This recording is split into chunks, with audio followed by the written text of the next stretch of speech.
Jacklyn Hacko, how are you? I'm wonderful. Thank you. How are you? I'm fantastic. Tell us about your career path in recruiting. My career path oh man. Okay. So I did a lot of different things in my early 20s, just kind of all over the map as far as, business stuff goes.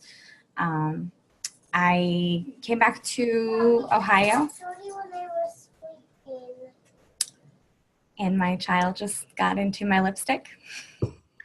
Is it all over the mirror? No, it's all over her.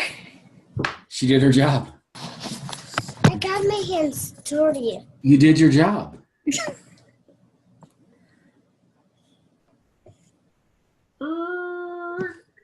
I'm fired too. I'm just going to jump in and just say, why is this process so hard? There's plenty of negativity out there. And so it's like, sure, I could sit here and tell you about all of the candidates that I've talked to that have given me their recruiter horror stories and be like, stop doing that. Stop, but I think it's more important to just kind of empower the candidates so that they have a better understanding of, I guess, like kind of what goes on behind the scenes and the things that, maybe they make assumptions about that aren't true, or the things that they think they know, but they don't, or just generally things that can help them that might seem like common sense to some people, but enough people don't do it. So Why, in your opinion, why are candidates ghosted? And I'm talking about people that on paper and on an initial phone screen are credentialed, experienced, for whatever reason. I've been ghosted. yeah. Why do you think that happens? I think there isn't one reason why it happens. I think there's lots of different reasons why it could happen. One reason could simply be inexperience on the recruiter's part. I know that when I first got started, there's so much coming at you, and especially if something happens where a requirement gets canceled or it gets filled internally. I know that I was in that position where it was like a month, 2 months later, and I was just like, there was that guy. And now I can't remember his name because I've looked at 100 resumes today. So you're acknowledging you've ghosted a candidate. I have, not I- intentionally, but I've done it. I'm like a human being, You're like a human being. Oh, really? Recruiters? They're people. Yes, we're people and we make mistakes all the time. 3 common mistakes candidates make with a recruiter.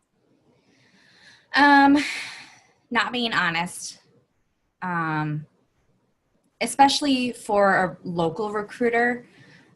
So for example, I had one candidate that was, trying to talk to me about what their salary expectations were. And, for me personally, it's like, I want you to make the most amount of money possible because I think you should. I think everybody should make enough money to live the life that they want to live. And, it's not my intention. I don't think it's any recruiter's intention to try and lowball someone so that they're not, making the money that they should be making. But there's like realistic groupings, so if you are, this far along in your experience in this particular role, you make between this much, so, I've had candidates before that, for example, say were mid-level developers telling me that they're making super senior, salary. And I'm just like, I'm sorry. Like, I just don't believe you. They expect the recruiter to do things that they should be doing for themselves. Recruiters are not resume writers. And so there's a couple things.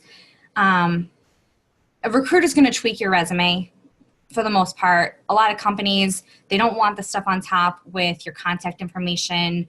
So the recruiter's going to take that off. They're going to mess around with the formatting so it looks nice, so the flow is working well. If you have a lot of irrelevant stuff, they're going to take it off.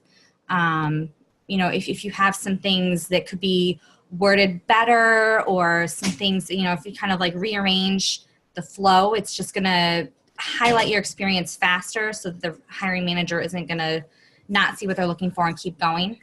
But you are the best person to talk about your experience. You lived it.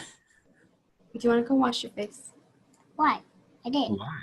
Well, you have lipstick. Like, is it in your eyes?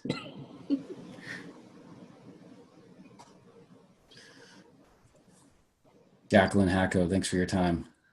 Absolutely.